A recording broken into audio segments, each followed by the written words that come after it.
야권의 유력한 대권주자인 윤석열 전 검찰총장이 결국 공수처의 수사 대상이 됐습니다. 옵티머스 펀드와 한명숙 전 국무총리 관련 사건을 처리하며 직권을 남용했다는 시민단체 고발에 따른 겁니다. 국민의힘 당원 선거인단 투표가 45%가 넘는 투표율을 기록한 채 마무리됐습니다. 같은 방식으로 치른 최근 10년 이래 최고치입니다. 당대표 당선자는 내일 오전 10시 전당대회에서 발표됩니다. 어제 발생한 광주 5층 건물 붕괴 사고와 관련해 경찰이 현대산업개발과 철거업체를 상대로 수사에 착수했습니다. 당초 계획과 달리 저비용 공법으로 건물 아래층부터 철거했을 가능성이 제기됩니다. 30세 이상 예비군과 민방위 등 89만 명에 대한 얀센 백신 접종이 시작됐습니다. 한 번 이상 백신을 맞은 사람도 인구 대비 20%, 1,000만 명을 넘겼습니다. 경기도 남양주의 개물림 사망사고가 20일이 지났지만 아직도 견주를 찾지 못한 것으로 드러났습니다. 사람을 공격하기 시작한 유기견 문제를 끝을 보는 리포트, 끝보리가 파헤쳤습니다.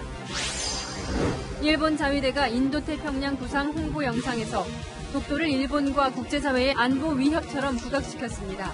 영상 도입 후부터 독도의 영토 문제가 지도에 표시돼 있습니다.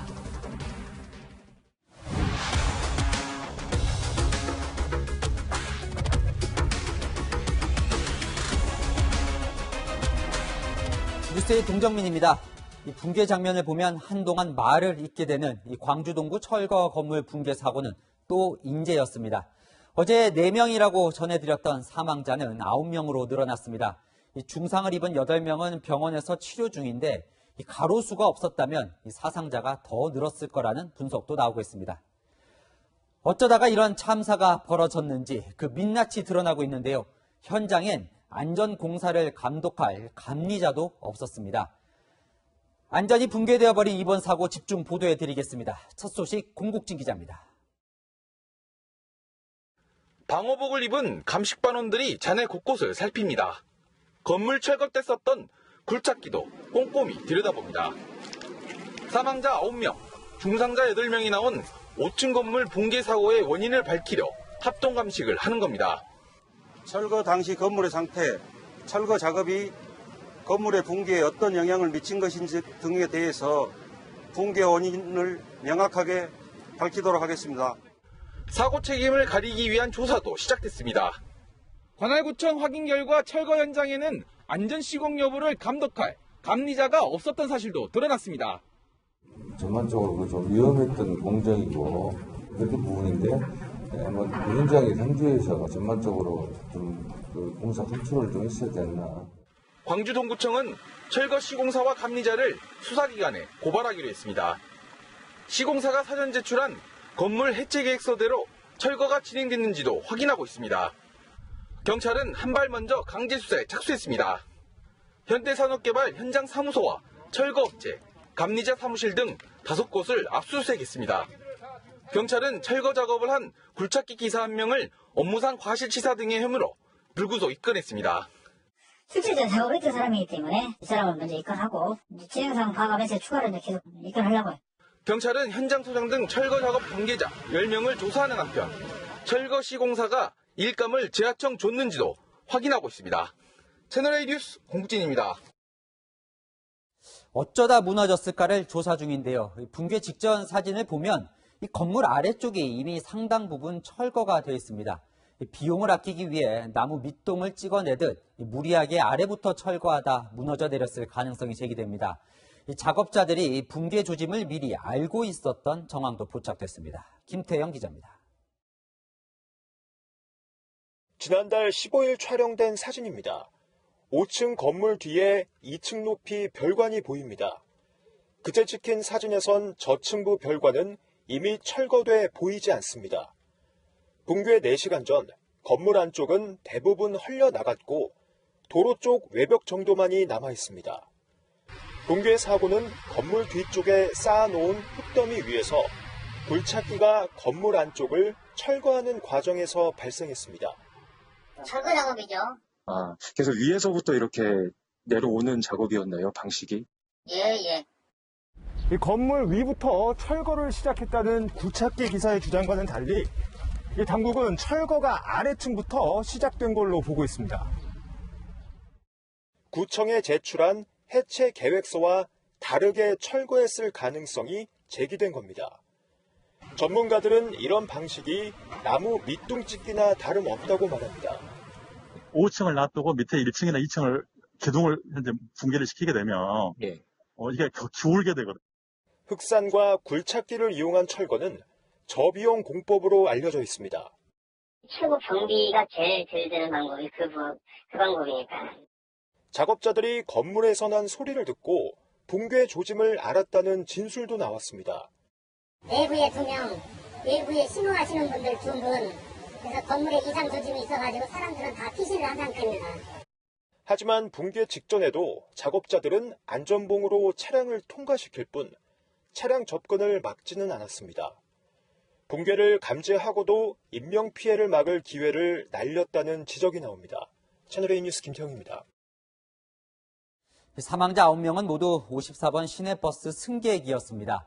이 건물 잔해가 버스 뒤를 덮치면서 이 사망자 9명은 뒷좌석에서, 중상자 8명은 앞좌석에서 나왔습니다. 이 같은 버스를 탔던 부녀의 삶과 죽음도 앉은 자리가 갈랐습니다. 엄마 병문안 가던 길이었습니다. 전민영 기자입니다. 무너진 건물 더미에 파묻힌 54번 시내버스. 원래 형체를 짐작하기 힘들 만큼 크게 부서졌습니다. 특히 버스 뒤쪽에 파손이 심합니다. 사고 당시 이 버스에 탔던 부녀 승객의 생사도 여기서 갈렸습니다. 아버지는 앞쪽에 문 내리는 문 앞쪽에 앉았고 얘는 내리는 문 뒤에 앉았고.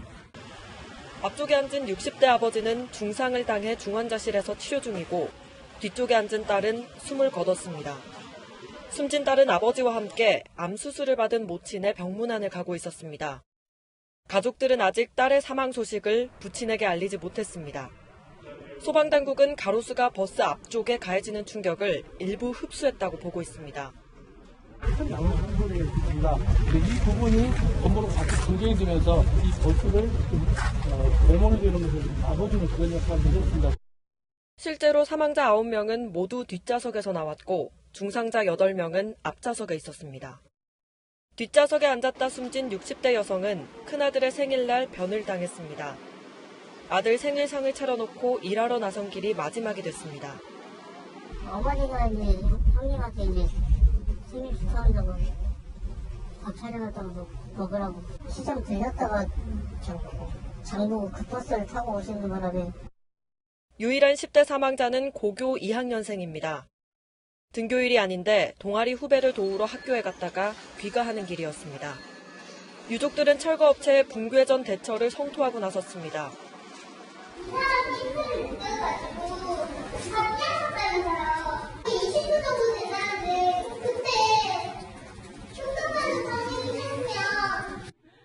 유족들의 이뤄질 수 없는 바람은 오직 하나.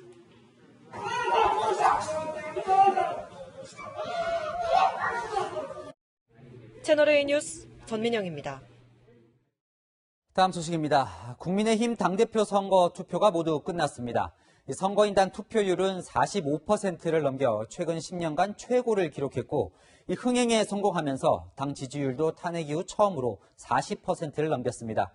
이제 내일 발표될 당선자가 30대 대표일지, 중진에서 된다면 어느 지역에서 탄생할지 관심이 쏠리고 있습니다. 안보겸 기자가 보도합니다. 국민의힘 새 당대표를 뽑는 투표가 조금 전 마감됐습니다. 오늘은 당원 선거인단 대상으로 전화 ARS와 국민대상 여론조사가 동시에 진행됐는데 선거인단의 최종 투표율은 45.36%였습니다. 지난 7일부터 나흘간 진행됐던 투표에서 당원 선거인단 절반 가까이 투표한 겁니다. 각 지역 체육관 직접 투표에서 현재의 선거인단 시스템으로 바뀐 2011년 이후 당내 경선 투표율 가운데 가장 높은 수치입니다. 최고 투표율을 기록한 데는 변화에 대한 기대감이 영향을 미쳤다는 분석입니다. 보수 정당의 변화에 대한 당원들의 기대감, 진보 정치에 실망한 당원들이 보수로의 패러다임을 바라는 여망이 함께 작용하고 있다고 볼 수가 있겠습니다. 당대표 후보 간 설전도 흥행에 한몫했다는 평가도 나왔습니다. 자극적인 언사들, 울컥한다는 모습이라든지 또 눈물을 보인다든가 감성적인 호소들 이런 것들이 증폭을 해서 관심도 크게 했고 전당대회 화제몰이에 힘입어 국민의힘 당 지지율은 박근혜 정부 국정농단 사태 이후 최고치를 기록했습니다. 2016년 국정농단 사태 당시 당 지지율이 10%대 중반에 머물렀지만 지난 7일과 8일 실시된 여론조사에서는 40%를 넘어섰습니다. 국민의힘은 일반인 여론조사 30%, 당원 투표 70%를 반영해 내일 오전 새 당대표를 발표합니다. 채널A 뉴스 안보겸입니다. 선거 마지막 날 각 주자들은 어떻게 하루를 보냈을까요? 그들의 목소리와 함께 그들에게 바라는 시민들의 목소리도 함께 들어봤습니다. 김민지 기자입니다. 국민의힘 당대표 후보들은 자신이 적임자임을 강조하며 마지막까지 한 표를 호소했습니다. 당을 알고 당 대표의 무게와 책임을 아는 저 나경원만이 해낼 수 있습니다. 이 길이 혼자 가는 길이 아니라 여러 많은 분들과 함께 가는 그분들의 열망이 함께하는 길임을 잘 알고 있습니다. 공군 성추행 피해 부사관 추모소를 찾은 주호영 후보는 정부를 비판하며 지지층 결집을 노렸습니다. 아직도 이런 일이 생기고 제대로 조치조차 되지 않고 있다는 점에 대해서 큰 분노를 느끼고요. 시민들도 야당 대표 경선에 관심을 보였습니다. 뭔가를 바꿔야 되잖아. 바꾸려면은 옛날 사람 가지고는 바꾸기가 어려울 것 같아. 그 미래를 보려면은 우리가 젊은 사람들을 밀어줘 가면서 국민들이 모든 변화를 바라고 있기 때문에 변화를 추진력 있게 추구할 수 있는 그런 경륜 있는 사람이 됐으면 좋겠어요. 새로운 야당의 모습을 기대하는 목소리도 나왔습니다. 발목 잡게 하지 않았으면 좋겠고 좀 건전하고 현실적인 정책 대결을 해서 이 중도층의 그 마음을 좀 잘 좀 읽어줬으면. 지금 여당이 하고 있는 실수를 되풀이하지 않는 거가 제일 중요할 것 같고 기존에 이제 야당이 가지고 있던 비양심적인 비도덕적인 이런 이미지를 좀 벗어내는 게 중요하지 않나. 벼락 거지가 됐다 이런 말도 있잖아요. 그런 것처럼 좀 주거 문제가 해결이 됐으면 좋겠다는 생각이 가장 큰 것 같습니다. 시민들은 민생을 챙겨달라는 당부도 잊지 않았습니다. 채널A 뉴스 김민지입니다. 유력한 야권의 대선 주자인 윤석열 전 검찰총장이 고위공직자 범죄수사처의 수사 대상이 됐습니다. 공수처가 윤 총장이 검사였던 시절 직권 남용을 했다는 고발 사건을 7호와 8호 수사 대상으로 결정한 겁니다. 옵티머스 펀드 사기 사건과 한명숙 전 총리 관련 사건 수사에 관여했는지가 쟁점입니다. 윤석열 전 총장 측 반응까지 최주현 기자가 취재했습니다. 고위공직자 범죄수사처의 7호와 8호 사건은 시민단체가 고발한 윤석열 전 검찰총장의 직권남용 의혹입니다. 지난 2019년 서울중앙지검은 옵티머스의 투자금 유용 의혹에 대해 무혐의 처분했습니다. 당시 지검장이었던 윤 전 총장이 수사를 제대로 지휘하지 않아 대규모 투자 피해를 미리 막지 못한 걸로 볼 수 있는지가 수사의 쟁점입니다.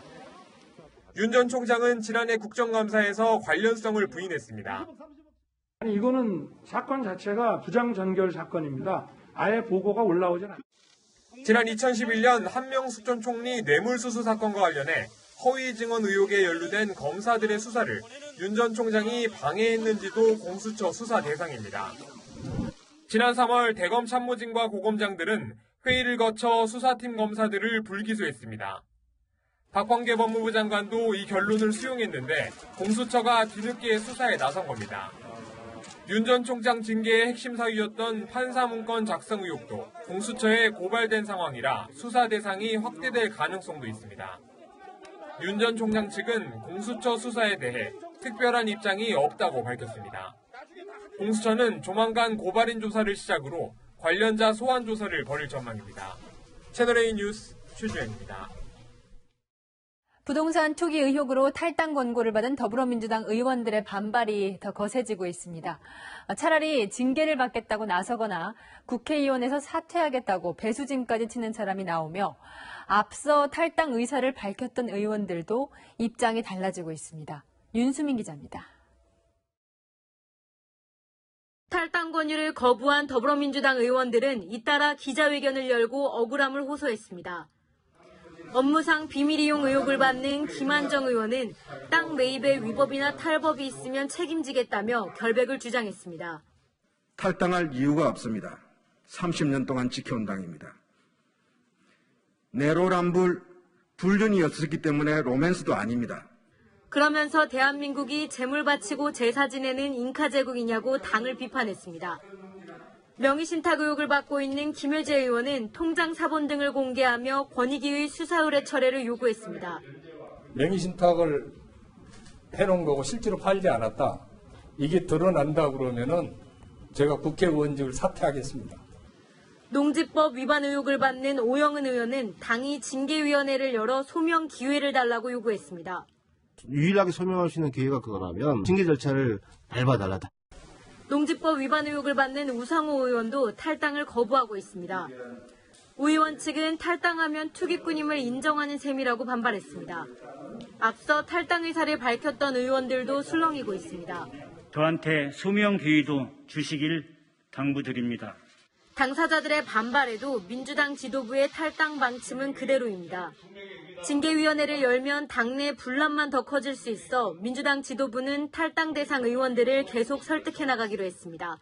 채널A 뉴스 윤수민입니다.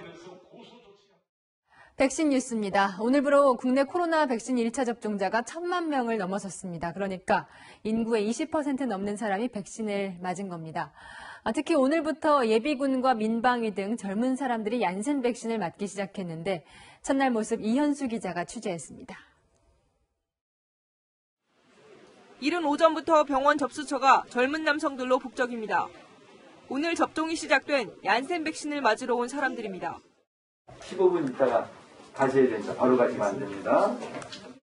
대기실에는 이상 반응 관찰을 위한 15분짜리 타이머가 쉴 새 없이 울립니다. 사전 예약 신청 18시간 만에 마감됐던 얀센 백신 101만 명분에 대한 접종이 오늘 시작됐습니다. 예비군과 민방위, 국방 외교 관련자 등 사회활동이 왕성한 30대 남성들이 대부분입니다. 제가 좀 고객을 많이 만나는 직종이라서요. 마스크를 쓰고 물론 회의를 하고 있긴 하지만 염려 차원에서 백신을 맞게 되었습니다. 처음으로 군대 갔다 와서 되게 좋았다는 생각이 들었습니다. 외부 활동하다가 이제 혹시나 이제 감염이 되면은 집에 갔을 때 이제 가족들에게 전파하는 것이 우려가 돼서 백신을 먼저 맞게 되었습니다. 군 관계자 등 89만 명에 대한 접종은 오는 20일까지 위탁 의료기관에서 진행되고 14일부터는 해군 함정이 전남 섬 지역 주민 만여 명을 승선시켜 접종합니다. 한 번만 맞으면 되는 장점이 있어 접근성이 떨어지는 도서 지역 주민에게 배정된 겁니다. 얀센 백신 접종으로 속도가 붙으면서 국내 1차 접종자 수는 1,000만 명을 넘었습니다. 접종 시작 104일 만에 접종률 20%를 기록한 겁니다. 정부는 3분기에 8천만 회분의 백신이 공급된다며 이달 중순에 접종 계획을 발표하겠다고 밝혔습니다. 채널A 뉴스 이현수입니다. 네, 보신 것처럼 얀센 백신 접종을 받는 대상자 대부분이 젊은 직장인들입니다. 보건당국은 젊을수록 접종 후 통증이 더 심하게 올 수 있다고 안내하죠. 이런 이유로 정부는 백신 휴가를 적극 권장하지만 눈치가 보여서 참고 출근하는 젊은이들이 적지 않습니다. 제가 들어봤습니다.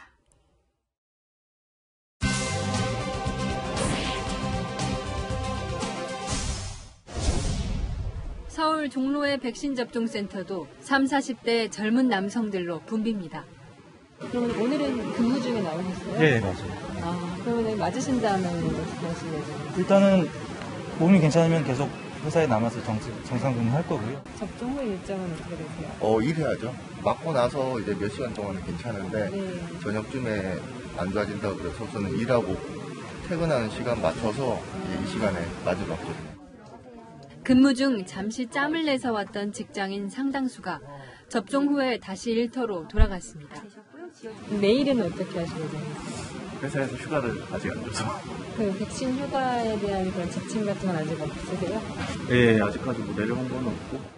백신 휴가 대신 개인 휴가라도 받아주는 회사는 그나마 나은 편입니다. 원래 오늘만 그냥 줬는데 제가 그냥 내일까지 개인 검사를 특히 중소기업 직원들에게 백신 휴가는 먼 얘기입니다. 사람들 눈치도 좀 보이고 부담스러워서 주말에 쓸 수가 없어요. 그냥 주기 싫은 거죠. 대기업 다니는 친구들은 실제로 받고 있더라고요. 휴가를 최대 3일까지 쉰대요.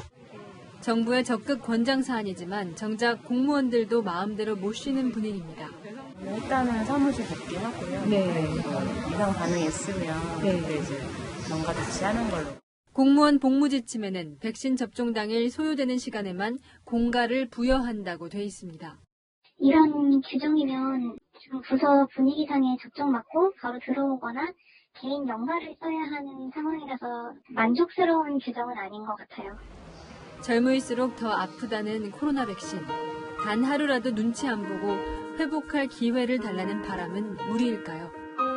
좀 백신 부작용도 무섭고 접종 후에도 잘 쉬지도 못하고 그러면 좀 부담스러운 게 있습니다. 정부가 이제 권고사항이 아닌 강제로 부여하도록 해주고 어떠한 이제 대책을 강구해야 된다고 생각합니다. 여인선이 간다 였습니다. 백신 접종의 효과는 여행업계가 가장 먼저 느끼고 있습니다. 유럽 여행길도 빗장이 열릴 것으로 보입니다. 손님들의 발길이 돌아오고 있는 여행사 분위기 홍유라 기자가 취재했습니다. 화이자 백신 1차 접종을 끝낸 80대 이영선 씨는 해외여행을 갈 수 있다는 기대감에 여행사를 찾았습니다. 미 서부 9박 11일 여행 한번 계획을 상담드리려고 왔습니다. 2차 예방 접종 끝나면 해외 출국 여행이 가능할 것 같아서 10월 첫째 주 같은 경우 예약이 지금 6분이 되어 있으시고 오늘 8분이 또 추가로 예약 예정이셔가지고 그게 좀 가능성이 있네요. 네. 트래블 버블 검토 국가뿐 아니라 다른 나라도 곧 갈 수 있다는 기대감에 전화 문의가 이어집니다.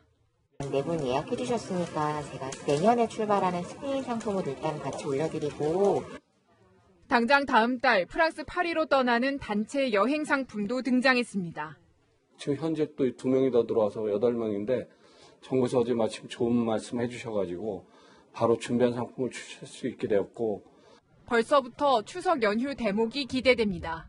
9월 달에는 추석 연휴가 있기 때문에 그때 이제 추석 전세기라던가 유럽이나 미주 아니면 하와이 정도로 갈 수 있는 이런 상품들을 지금 준비하고 있습니다. 코로나19로 벼랑 끝에 몰렸던 여행사들이 활기를 되찾고 있습니다. 채널A 뉴스 홍유라입니다. 우리 사회에 방치된 문제를 파헤치고 대안까지 찾는 끝을 보는 리포트, 끝보리 시간입니다. 이번에 끝을 볼 이슈는 유기견의 반격입니다. 이 반려견이 버려지면 유기견이 되죠. 지난 한 해에 버려진 유기견만 9만 5천 마리. 이들은 야생 들개로 변해 인간에게 달려듭니다. 매일 6건의 개물림 사고가 발생하는데 상당수가 유기견입니다. 이 대책이 시급한 상황 저희가 파헤쳐 보겠습니다. 지난달 경기 남양주에서 50대 여성을 물어 사망케 한 유기견 기억나십니까? 그 주인을 찾는 수사가 계속돼 왔죠. 어떻게 되고 있는지 이솔 기자가 취재했습니다. 지난달 22일 개물림 사망 사고가 있었던 장소입니다. 사고가 난 지 20일이 지났지만 아직도 이곳에는 들개들이 돌아다니고 있어 주민들은 불안해하고 있습니다. 차 타고 가기 무서워요. 차를 달려들까 봐 무서워. 개가 차까지 돌아다니는데 안 그래? 뭐 잘못된 거 아니야? 빨리 어디서 잡든지. 남양주시는 유기견을 잡기 위해 포획체를 설치했지만 한 마리도 잡지 못했습니다. 견주를 찾는 수사도 미궁에 빠졌습니다. 경찰은 불법 개농장 주인을 용의자로 보고 사고견과 대면 조사를 했지만 개의 행동을 분석한 전문가들은 견주가 아니라고 판단했습니다. 2번의 거짓말 탐지기 조사에서도 견주가 아니라는 답변에 진실 반응이 나와 용의선상에서 제외됐습니다. 사고견과 동네 개들을 대면 조사까지 했지만 친근한 반응을 보이지 않아 동네에서 키우던 개가 아니라는 판단만 했을 뿐입니다. 주인을 찾지 못하면 야생동물에 의한 단순 사고로 처리돼 보상도 못 받습니다. 사람이 숨졌는데 누구에게도 책임을 물을 수 없고 보상도 못 받게 되는 겁니다. 이 시간이 흐르고 견주님은 나타나지 않고 있으니까 굉장히 마음이 진짜 불안해요. 화를 참지 못하고 있는데 억누르고 좀 있어요. 유족은 시에서라도 책임져야 한다고 호소합니다. 여지껏 방치를 해놨잖아요. 그거에 대해서 남양주시에도 책임이 있다고 봐요. 남양주시에서는 어떤 대처를 하시려는지 그것도 좀 묻고 싶어요. 채널A 뉴스 이솔입니다. 길을 걷다가 또는 산에 오르다가 들개로 변한 유기견들 보신 적 있으시죠? 저희 취재진을 바라보는 들개 모습인데요. 이 보호소가 포화 상태라 데려갈 곳도 마땅치가 않습니다. 남영주 기자가 이어갑니다.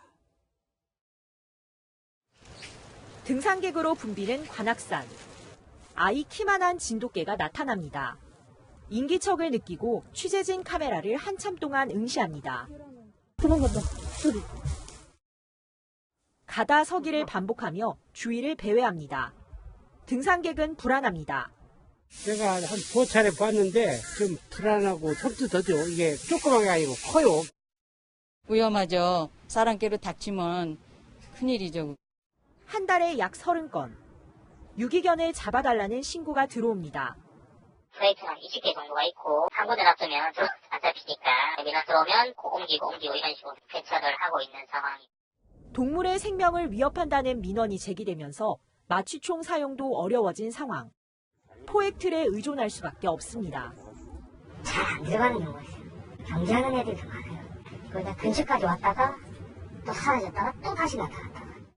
한쪽에서는 포획틀 잡아서 놔달라고 포획틀을 놓으면 한쪽에서는 잡힌 거 풀어주고 아주 힘들어서 못 해먹겠어요. 한 해 포획틀 등을 통해 잡히는 유기견은 10만 마리 안팎에 이릅니다. 하지만 전국의 유기견 보호소는 280곳뿐이어서 한 보호소가 많게는 수백 마리를 맡아야 합니다. 구조된 동물들이 머무는 보호소인데요. 개 40마리를 돌보는 건 직원 1명이 전부입니다. 아침에 눈 뜨자마자 애들 똥부터 치워야 되고요. 그 다음에 물 갈아주고 그러다 보면은 점심때가 훅 지나요. 유기견 구조부터 보호소 운영까지 관련 대책을 다시 설계해야 한다는 목소리가 나옵니다. 채널A 뉴스 남영주입니다. 인간이 버린 반려견이 유기견이 되고 그 유기견이 인간에게 다시 반격하는 이 악순환의 고리를 어떻게 끊어내야 할까요? 저희가 전문가 10명에게 물어봤습니다. 반려견 등록제와 중성화 두 가지 해법을 제시했습니다. 김호영 기자입니다. 반려견을 등록하기 위해 동물병원을 찾은 남성. 자신의 이름, 전화번호와 함께 반려견의 품종과 성별을 적습니다. 유기되어 있는 상태에서 보호자를 찾지 못하는 안타까운 그런 사정이 있는 거잖아요. 그래서 그런 것들을 방지하기 위해서. 잠시 뒤 수의사가 마이크로칩을 주사합니다. 동물을 보호하고 유기를 막기 위해 지난 2014년부터 반려견을 기를 경우 등록을 의무화했습니다. 하지만 등록률은 낮습니다. 지난해 기준 반려견은 602만 마리로 추정되지만 등록된 건 232만 마리에 그쳤습니다. 채널A가 유기견 문제 해결을 위해 가장 시급한 대책을 전문가 10명에 물었습니다. 동물 등록제를 강화해야 한다는 의견이 가장 많았습니다. 등록하지 않아도 과태료 100만 원에 불과한 처벌 수위를 높이고 등록 여부도 주기적으로 단속해야 한다는 겁니다. 개를 분양받고 나서 등록하는 게 아니라 분양할 때 곧바로 등록하도록 규정을 손봐야 한다는 주장도 있습니다. 유기견에 대한 중성화 수술이 필요하다는 목소리도 나옵니다. 유기된 아이들이 난 2세들, 그런 아이들이 굉장히 야생화가 되면서 사람을 공격하고 이런 것들이 문제가 되기 때문에 중성화는 그런 측면에서 굉장히 효과적일 수 있다라고 보는 거죠. 정부가 길고양이 개체수를 줄이기 위해 2016년부터 중성화 사업을 시작한 만큼 유기견에 대해서도 중성화 사업을 검토할 필요가 있다는 지적입니다. 채널A 뉴스 김호영입니다. 2심에서 법정 구속됐던 김학의 전 법무부 차관 사건이 다시 고등법원의 판단을 받게 됐습니다. 오늘 나온 대법원의 판단 취지, 공태현 기자가 설명합니다. 김학의 전 법무부 차관이 마스크를 쓴 채 서울구치소를 나섭니다. 뇌물수수 혐의가 인정돼 지난해 10월 항소심에서 법정 구속된 지 8개월 만에 보석으로 풀려난 겁니다. 이번 주 석방되셨는데 어떻게 생각하세요? 김 전 차관의 보석을 어간 대법원은 2심이 유죄로 인정한 뇌물수수 혐의도 다시 재판하라며 사건을 서울고등법원으로 돌려보냈습니다. 김학의 전 법무부 차관은 건설업자 윤중천 씨에게서 별장 선접대를 받은 혐의로 2013년부터 4차례 경찰과 검찰의 수사를 받았습니다. 하지만 재판 과정에서 유죄로 인정된 건 또 다른 건설업자에게서 뇌물 4,300만 원을 받은 사실상 별건 수사 부분뿐입니다. 그런데 대법원은 이마저도 받아들이지 않았습니다. 뇌물을 건넨 건설업자가 당초 법정에서 뇌물을 건넨 사실을 인정하지 않다가 검찰과 면담 이후 진술을 바꿨기 때문입니다. 회유나 압박, 암시 등으로 증인의 법정 진술에 영향을 미치지 않았음을 증명해야 한다고 보아 이에 대해 수사팀 관계자는 재판 전 증인 사전 면담은 적법한 조치라며 회유나 압박은 전혀 없었다고 밝혔습니다. 김 전 차관의 뇌물수수 혐의를 둘러싼 법적 공방은 파기환송 재판에서 이어질 전망입니다. 채널A 뉴스 공태현입니다. 공군에서 성추행 피해를 당한 중사가 숨진 사건이 오늘로 100일이 됐습니다. 피해자를 더 힘들게 했던 회유와 압박 정황이 계속 드러나고 있습니다. 가해자 아버지도 피해자에게 연락했던 사실이 드러났습니다. 권갑구 기자입니다.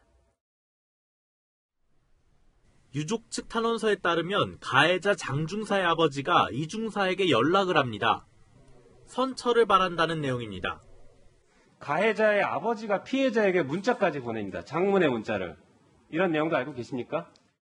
피해자가 미혼이라 청원 휴가를 주면 당연히 집에 가 있을 것이라고 생각했다는 군. 하지만 조사 등을 이유로 대부분 부대 내에 있었고 근처 숙소엔 가해자가 머물고 있었습니다. 그러니까 당연히 주변에 있는 사람들이 와서 회유나 협박 같은 그 2차 가해를 할 수 있었던 겁니다. 그 부분이 매우 잘못됐고요. 그 수사를 통해서 명백하게 밝혀내겠습니다. 한사 출신 여당 의원은 과거 경험을 떠올렸습니다. 저도 예전에 사법연수원 다닐 때 고위직 그 법관이 여자가 말이야 남자가 따르라는 대로 술 따라야지 이래가지고 한 달 이상을 저도 조직적인 회유를 당했어요. 성추행 피해 신고를 받고도 국방부에 한 달이나 지나 늑장 보고한 양성평등센터 관계자는 잘못을 시인했습니다. 제가 지침을 미숙지했습니다. 중요하지 않다고. 그 말이 되는 얘기예요. 네. 야당은 특검과 국정조사를 요구한 반면 여당은 국방부 수사 결과를 일단 지켜보자며 유보적인 태도를 보였습니다. 채널A 뉴스 권갑구입니다. 돈이 있는 사람만 집을 산다는 무주택자, 특히 청년 세대의 불만에 더불어민주당이 누구나 집 프로젝트로 응답했습니다. 집값의 10%만 있으면 입주할 수 있다는데요. 김철웅 기자가 취재했습니다. 지난 2017년 입주를 시작한 인천시 도화동의 한 아파트입니다. 520세대가 사는데 현재는 모두가 임차인이고 협동조합이 소유주입니다. 112제곱미터의 경우 집값의 10%인 약 7천만 원만 내고 10년간 살고 있고 그 뒤 매입 여부를 결정하는 누구나 집 시범 사업단지입니다. 처음에는 목돈은 살 수 있다면 돈을 살 수 있지. 10년 뒤에 분양을 받을 수 있다 하니까 그런 거지. 젊은 분들만 살기는 안 살아요. 더불어민주당 부동산 특위는 이런 누구나 집 아파트를 인천과 시흥시 등 수도권 6개 지역에 약 1만 호 규모로 시범 공급하겠다고 밝혔습니다. 안정적인 소득은 있지만 당장 집을 살 목돈이 없는 무주택자와 청년, 신혼부부가 대상입니다. 집값의 6에서 16%만 내고 나머지 약 80%는 장기주택 담보대출과 시행사의 부담으로 충당한다는 계획입니다. 돈 있는 사람만 집을 사는 형태가 되니까 우리 젊은이들이 절망하는 거 아니겠어요? 영끌을 하고. 그래서 그런 것들을 보완하는 게 굉장히 중요하다 해서 새로운 주택 공급 형태를 지금 저희가 강조하고 있는 거고요. 기존의 공공임대는 10년 임대 후 분양 전환 시 시세 차익을 사업 시행자가 가져갔다면 누구나 집은 개발 이익의 10%만 시행사가 가져가고 나머지는 입주자에게 돌아가는 구조입니다. LH나 지자체 등 공공이 부지를 소유하고 있어 민간 사업자 공모만 거치면 곧바로 사업을 시작해 내년 초엔 분양을 시작할 계획입니다. 민주당은 땅값을 싸게 공급하기 때문에 건설사 입장에서도 손해볼 게 없다고 밝혔습니다.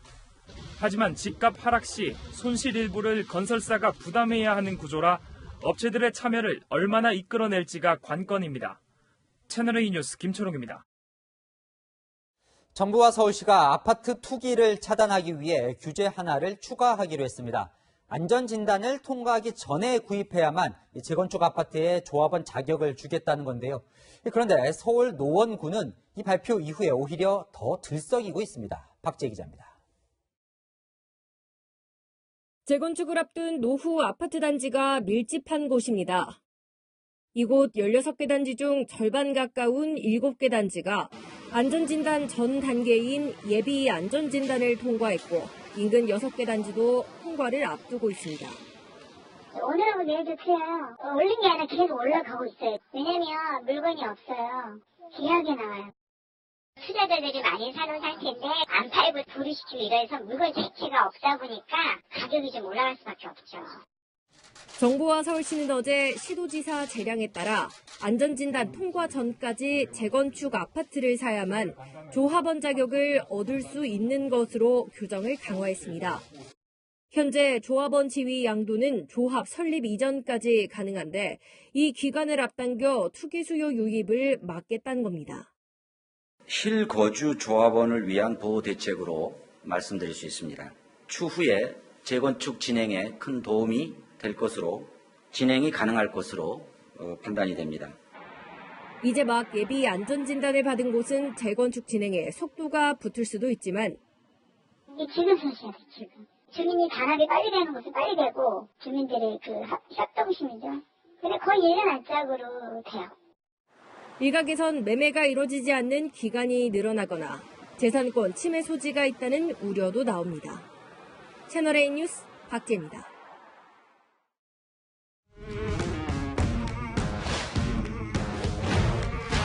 여랑야랑 정치부 이동훈 기자와 함께합니다. 첫 번째 주제 보여주시죠. 네. 발탁은혜, 누가 이런 은혜를 입었을까요? 윤석열 전 검찰총장이 은혜를 입었다고 송영길 민주당 대표가 주장했습니다. 누구의 은혜를 입었다는 겁니까? 문재인 대통령의 은혜를 입었다고 했는데요. 직접 들어보시죠.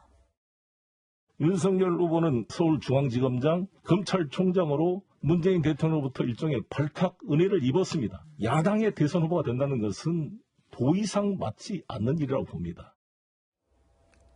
송 대표는 이회창 전 총리는 고 김영삼 전 대통령을 배신하고 대선에 출마했지만 실패했다는 말도 덧붙였습니다.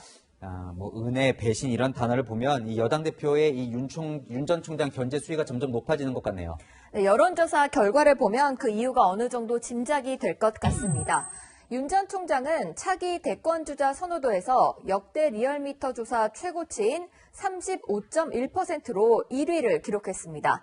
이재명 경기도지사와의 1대1 가상 대결에서도 50%가 넘는 지지율로 이 지사를 크게 앞섰습니다. 대부분 오차 범위 내의 차이였는데 이 지사도 좀 긴장을 하겠습니다. 네, 오늘 윤 전 총장을 향해서 뼈 있는 말을 했는데요. 들어보시죠. 공부를 열심히 하신다니까 공부 열심히 하셔서 실력 쌓으셔서 국민의 훌륭한 도구가 되시기를 바랍니다.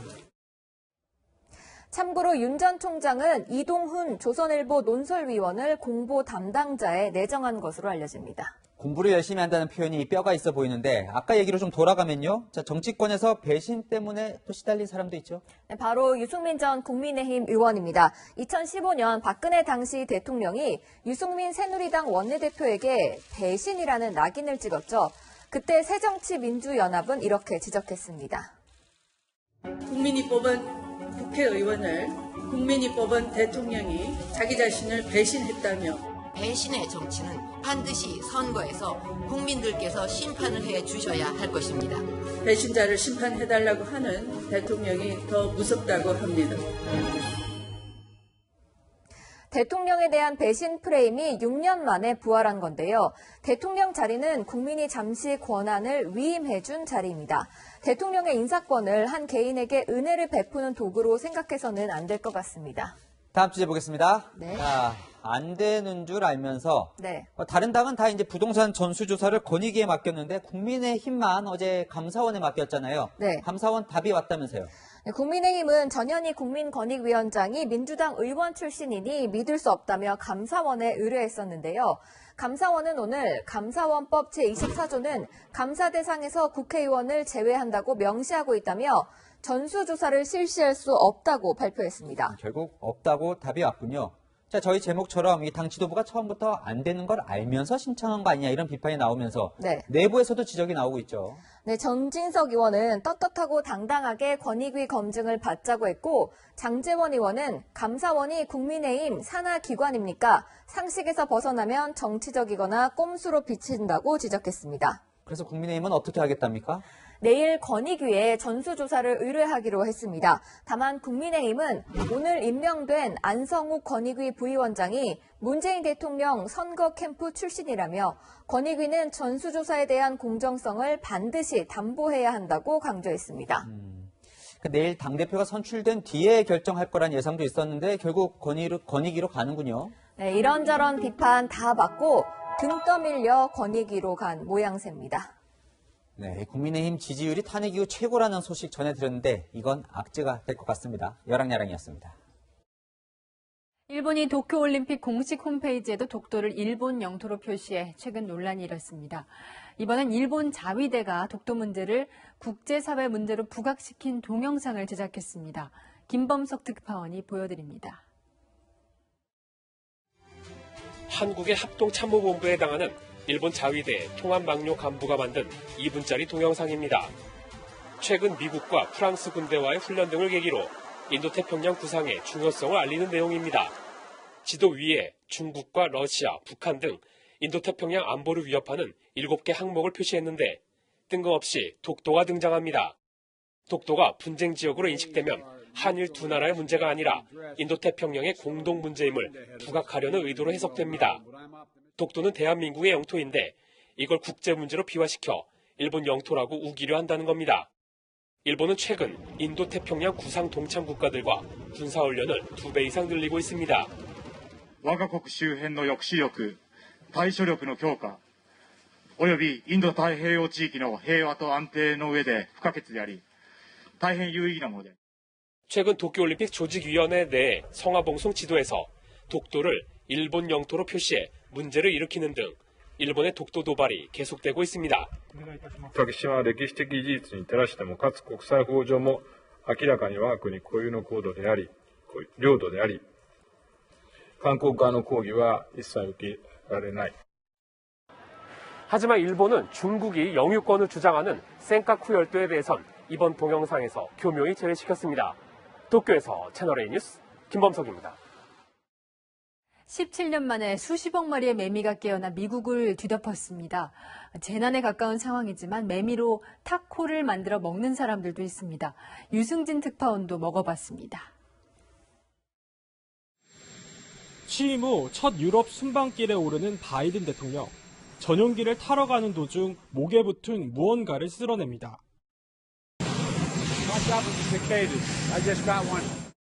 미국은 요즘 이 빨간 눈을 가진 매미 브루드 10으로 날립니다.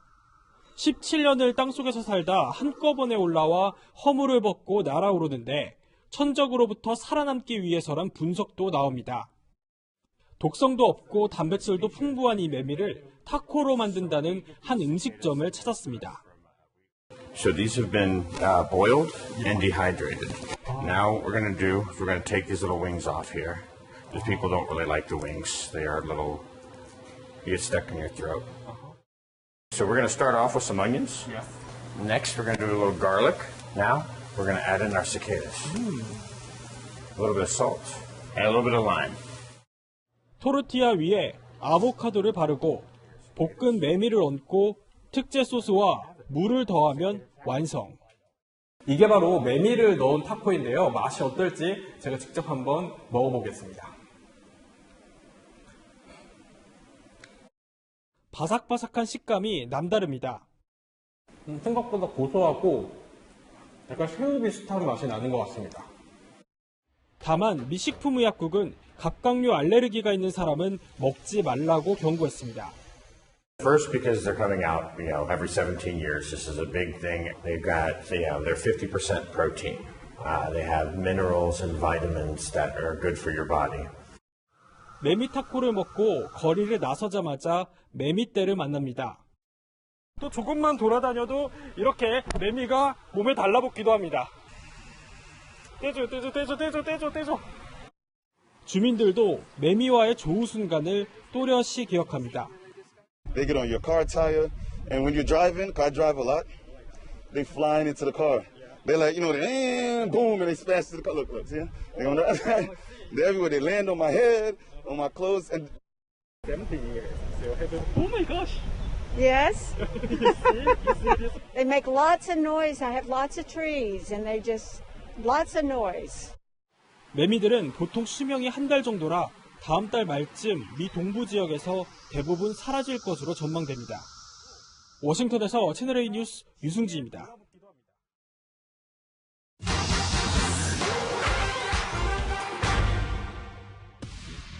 소아청소년은 코로나19 백신 언제 맞는지 궁금하시죠? 각국의 접종 현황과 임상 결과 따져봤습니다. 일부 국가에선 이 화이자 백신의 허가 연령 16세에서 12세 이상으로 낮춰 접종하고 있습니다. 캐나다에 이어 미국 식품의약국 FDA와 유럽의약품청에서도 승인했죠. 임상 결과를 보면 위약 식염수 그룹에서는 16명이 코로나19에 걸렸지만 백신을 맞은 아이들은 감염되지 않아 예방 효과가 입증됐다는 거죠. 부작용은 없을까요? 팩트맨이 FDA 문서를 살펴봤습니다. 16세 이상 임상에선 주사 부위 통증이 84.1%, 또 피로, 두통 순으로 이상 반응이 보고됐는데 12세에서 15세 역시 주사 부위 통증이 90.5%, 또 피로, 두통 순이었습니다. 화이자는 부작용은 16세에서 25세 사이의 참가자에게 관찰된 것과 일치했다고 설명했습니다. 백신을 맞은 청소년들, 또 심장 근육에 염증이 생기는 심근염 우려가 있다는 보도도 있었죠. 미 소아과학회 학술지에 보고된 내용을 보면 이 화이자 백신을 접종한 14세에서 19세 남성 청소년 7명에게 심근염이 발생했습니다. 다만 7명 모두 2일에서 6일 입원 후 퇴원했고 빠르게 호전됐는데요. 백신과 인과관계가 밝혀지지 않은 만큼 미 질병통제예방센터는 감염에 따른 위험이 더 크다며 12세 이상도 접종을 권장합니다. 12세 미만은 임상 진행 중인데요. 화이자는 그제 5세에서 11세 백신 임상 2상을 시작한다고 밝혔습니다. 우리 청소년은 언제쯤 맞을 수 있을까요? 오늘 질병관리청장은 답을 내놨습니다. 화이자 백신의 경우에는 12세까지 접종의 허가 변경을 심의하고 있는 걸로 알고 있습니다. 정부는 접종 효과와 위험을 검토해 빠른 시일 내 접종 계획을 수립할 예정이라고 설명했습니다. 이 밖에도 궁금한 점은 팩트맨 많은 문의 바랍니다.